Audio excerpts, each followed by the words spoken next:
Bonjour à tous et bienvenue sur ma chaîne Mon Budget Coloré, j'espère que vous allez bien. Alors ma foi, bienvenue à tous les petits nouveaux qui nous rejoignent dans cette aventure d'une maman solo auto-entrepreneuse qui a bien du mal face à l'inflation.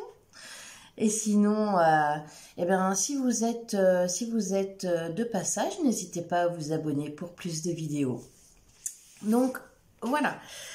On va faire une petite vidéo là aujourd'hui sur le bilan de ce mois de janvier interminable. Alors que je dis interminable, il m'a paru interminable. J'ai l'impression d'avoir des tout petits yeux.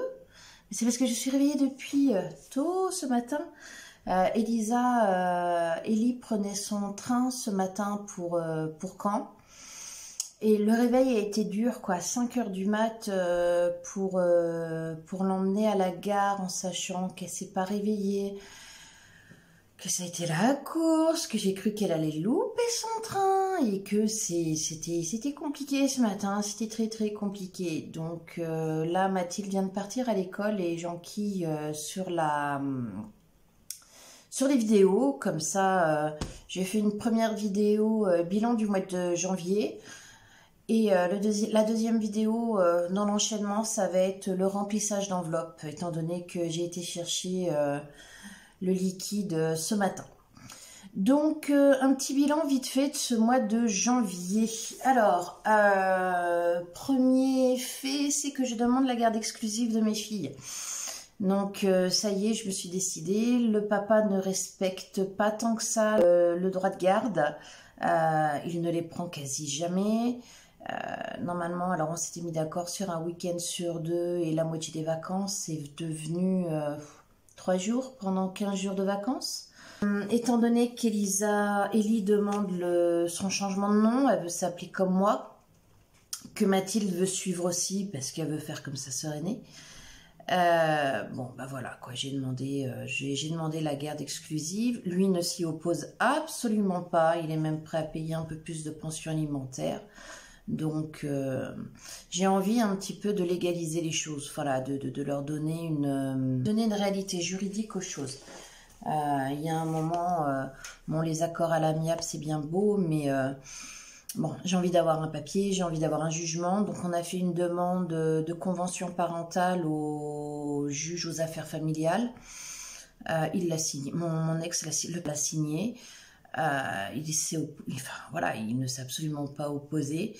Et donc là, j'ai soi-disant été la seule à recevoir le dossier qui nous demande plusieurs papiers de façon à valider ou non la demande de pension alimentaire. Sauf que monsieur ne veut pas renseigner sa situation économique en partant du principe que ça ne regarde pas le juge. Donc moi j'ai renvoyé déjà mon dossier de mon côté. Donc voilà, on a fait un mois de janvier hyper restreint, parce que déjà pas énormément de budget. Le budget, je voulais en mettre un maximum de côté pour notre séjour à Paris. Donc on a fait 2 semaines blanches. Voilà, 2 semaines blanches alimentaires suite à suite. Bon, comme je vous le disais, moi j'ai du stock, hein, donc avant qu'on vienne à bout du stock, on peut y aller. Donc voilà, on a pioché dans les placards, on a pioché dans le congélo. On a dû refaire, je crois que c'est 15 €. Ouais, pas plus, vraiment 15 € en 15 jours de frais. J'ai pioché un tout petit peu dans le fond de roulement car il y avait des promos hyper intéressantes.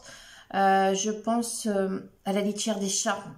Alors j'achète une litière agglomérante pour les chats car je ne supporte pas l'odeur du pipi à la maison. Donc tous les soirs je fais moi ou Mathilde, hein, tout dépend. Nous faisons la litière des chats. Voilà, on ramasse la litière agglomérée et on la met à la poubelle de façon, parce que alors comme c'est des anciens chats errants, mes chats ne supportent pas la petite maison là qui est sympa pour retenir les odeurs. Ça, ils en veulent pas du tout, ils rentrent pas dedans, ils font pipi à côté. Donc je n'ai que des bacs à litière. Mais dans un petit appartement, 2 bacs à litière, ça peut vite sentir mauvais. Donc j'avais essayé la litière premier prix. Au final, je me retrouvais à changer la litière quasiment tous les 3 jours parce qu'elle n'était pas agglomérante et que l'urine de chat, surtout d'un matou, ça sent fort, vite, fort. Donc voilà, je me retrouvais à faire la litière, les 2 packs de litière quasiment tous les 3 jours parce que je trouvais que ça sentait pas bon. Donc voilà, il n'y avait pas d'économie en fait. Vous prenez une litière premier prix, je crois qu'elle doit être à 1,40 €, un truc comme ça. Vous la changez 3 fois en 10 jours. Bon bah ça revient à 3, 4,50 grosso modo. Moi, ma litière, elle coûte 6 €, mais elle dure 10 jours complets pour les 2 bacs. Moi, je préfère payer un petit peu plus cher, mais être peinard au niveau des litières. Donc, on achète voilà, une litière qui coûte 6,50 € les 7 kilos. Hop, hop, hop. Et là, elle était en promotion à Leclerc, 4,50 € exactement le même paquet de 7 kilos. Donc, j'ai foncé. Je vous avoue, j'ai foncé. J'en ai acheté 20 paquets. J'ai de la litière pour 6 mois. Mais voilà, la litière pour 6 mois, j'ai fait 40 € d'économie. Parce que 2 € par paquet, j'en ai acheté 20, 40 € d'économie.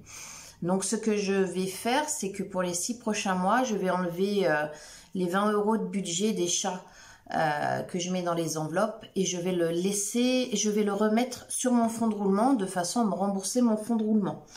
Donc voilà. Il y avait aussi une promo hyper intéressante au niveau du beurre à Carrefour. Donc le beurre a sacrément augmenté. Hein. Toi-même, tu sais. Le beurre a augmenté. Et enfin, 500, les 500, la baratte de 500 grammes qui avoisine les 5 €, je trouve ça aberrant, aberrant. Donc il y avait une promo hyper intéressante à Carrefour. 250 grammes x 2 à 4 € et un autre lot qui était quasi gratuit. Je sais plus combien est remboursé, je crois que c'était 80%, un truc comme ça. Donc résultat, ça faisait le kilo à 5,10 €, 5,20 € au lieu des 500 grammes à 5 € quasiment. Bon, bah j'en ai acheté 3 kilos. Le beurre se congèle très très bien, cela dit. Le beurre se congèle hyper bien. Donc, pour le coup, j'ai congelé. Donc, pareil, je vais avoir du beurre pour un petit bout de temps. Voilà, c'est le principe des stocks. Enfin, je ne sais pas si vous en avez entendu parler là, mais les prix vont encore flamber en février-mars. Donc, bon, je me suis dit que c'était peut-être pas une mauvaise idée de profiter de cette promo-là. Nous avons mis des sous de côté pour notre séjour à Paris aussi. Et ça, c'est vraiment une bonne chose. Je suis hyper contente. Donc, nous avons réussi pour l'instant à réunir 500 €. Voilà, 500 € pour Paris. J'ai déjà mes billets. J'ai calculé qu'il me fallait donc les billets. Il me faut 100 € pour les déplacements dans Paris et pour aller dormir chez ma meilleure amie qui habite en région parisienne, donc il faut le RER. Ensuite, il va y avoir le budget pour les sorties qui reste encore un petit peu à déterminer. Et puis le budget nourriture, même si on va pas manger tous les jours au restaurant, on va se faire un bon ramen et puis voilà. Après, c'est un petit budget cadeau parce que bon, les jeunes vont vouloir acheter des souvenirs à tous les coups. Donc voilà. Qu'est-ce qu'il y a eu? Il y a eu aussi une petite... donc voilà, le budget Paris est quasi bouclé. Même s'il y a eu une petite déception entre guillemets, mais vraiment entre guillemets au niveau de la psychomotricienne. J'espérais pouvoir l'arrêter là, ce mois-ci, et non, elle a fini le bilan. Et il reste encore des petites choses à consolider du point de vue de Mathilde. Donc, discrimination visuelle, l'équilibre. Enfin, il reste encore deux, trois choses à vraiment consolider qui restent fragiles en acquis. Je ne veux pas, voilà, je veux pas prendre de risque. Ça fait déjà 2 ans et demi qu'elle voit cette psychomotricienne-là. Le boulot effectué a été phénoménal et j'ai pas envie d'arrêter trop tôt les séances et de voir les acquis fragilisés en fait et se casser la figure. Il y a eu trop de taf, il y a eu trop d'investissement de temps, d'argent, de fatigue pour la pitchoun, d'énergie pour elle aussi, pour arrêter là de but en blanc en disant oh non non j'ai besoin des sous pour aller à Paris. On va les trouver autrement. Comme je vous disais, moi j'ai encore du stock. On va continuer à faire des semaines blanches et puis voilà. De toute façon, je panique pas. Vraiment, je ne m'en fais pas. Bah, quitte à se serrer un petit peu la ceinture sur Paris. Hein, on n'est pas, on se fait 3 sandwichs et puis basta. Hein, oh là. Donc voilà. Pour ce mois de janvier qui a été, mais vraiment, enfin moi j'ai eu l'impression qu'il faisait 46 jours. Il était long ce mois de janvier, long. Donc j'ai eu l'impression qu'il était interminable. Donc je finis le mois un tout petit peu à découvert de 23 €. Mais encore une fois, je pense que voilà, c'est parce que j'ai profité des promos, enfin les litières, c'est ce que je vous disais, il a fallu débourser 90 € pour en économiser 40. Me suis facile dans ma cave, les petits paquets qui s'empilent. Je rigole, mais bon, je suis assez contente de mon coup parce que quand je vois le prix de la litière, bon bah c'était un tiers du prix, donc voilà, c'est pas négligeable. 40 €, c'est plus négligeable à notre époque. 40 €, c'est voilà, moi une semaine de course c'est 50 €, donc 40 €. Bon bah voilà, j'ai économisé une semaine de course quasiment, hein. Surtout avec la promotion du beurre après, où j'ai économisé, eh bien ma foi, 5, 10, 15 € aussi. Bon bah là voilà ma semaine de course, hein, ça fait 55 €. Donc c'est des petites économies de bout de chandelle, hein. Mais voilà, 40 € sur la litière, 15 € sur le beurre. Bon bah mis bout à bout,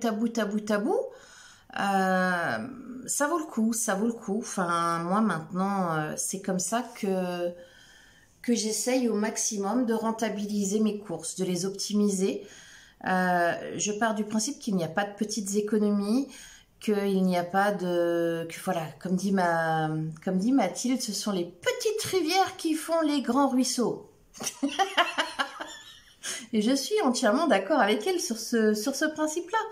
Donc voilà, un mois de janvier un petit peu long, surtout voilà les semaines blanches, il y a un moment où on n'en voit pas trop la fin, mais on a la carotte Paris, voir la copine, aller se promener, faire la belle sur les Champs-Élysées.